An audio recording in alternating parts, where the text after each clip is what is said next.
कोकणात दरवर्षी हजारो समुद्री कासवांची पिल्लं जन्माला येतात, हे तुम्हाला माहीत आहे का? तर मित्रांनो, मी दीपेश आज आलोय वेंगुर्ल्याच्या वांगणी बीचवर, जिथे दरवर्षी कासव महोत्सव साजरा केला जातो. इथे ऑलिव्ह रिडले जातीच्या कासवांची अंडी सुरक्षित ठेवून त्यातून पिल्लं बाहेर पडण्यापर्यंत त्यांची काळजी घेतली जाते. हे संवर्धनाचे काम कांदळवन विभाग आणि स्थानिक कासव मित्र मिळून करतात. ही जी जागा दिसते ना, इथे या काकांसारखे काही कासव मित्र कासवाच्या अंड्यांना पक्षी, भटकी जनावरे आणि समुद्राच्या लाटा यांपासून सुरक्षित ठेवतात. आणि मग साधारण 45 ते 50 दिवसांनी त्यातून पिल्लं बाहेर आल्यावर त्यांना समुद्रात सोडलं जातं. मित्रांनो, इकडे अशा प्रकारचे खूप सारे इन्फॉर्मेटिव्ह बॅनर्स लावण्यात आले होते आणि यामध्ये समुद्री कासवांचे जीवन आणि त्याबद्दल माहिती दिली होती. आणि सगळ्यात मोठी गंमत म्हणजे इथे हा होता एक हाईटचा बॅनर. तुम्ही या कासवांच्या ह्याच्यात कुठे लागता? ठीक आहे, मी लागतोय भाई. होय होय 5'8". भाई हो कासव मोठा माझ्यापेक्षा.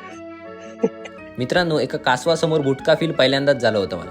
पण एवढा मोठा कासव असतो ही माहिती पण पहिल्यांदाच समजली. आणि मुख्य म्हणजे आज हे शाळेतील मुलं मुली फक्त कासवाची पिल्लं सोडत नाही, तर निसर्ग जपण्याची एक सुंदर परंपराच पुढे नेत आहेत. या छोट्या पिल्लांच्या समुद्राकडे जाण्याचा प्रवास खूपच सुंदर आणि भावुक असतो. निसर्गाने दिलेल्या इन्स्टिंक्टमुळे ही पिल्लं स्वतःच समुद्राचा मार्ग शोधतात. आणि मित्रांनो, अशाच काहीशा एका नैसर्गिक इन्स्टिंक्टमुळे मी इकडे आलो असेल, कारण इकडे आल्यावर मला माझ्या टी शर्टवर मॅचिंग एक कॅप देखील मिळाली, ती पण फ्री मध्ये आहे ना म्हणणार.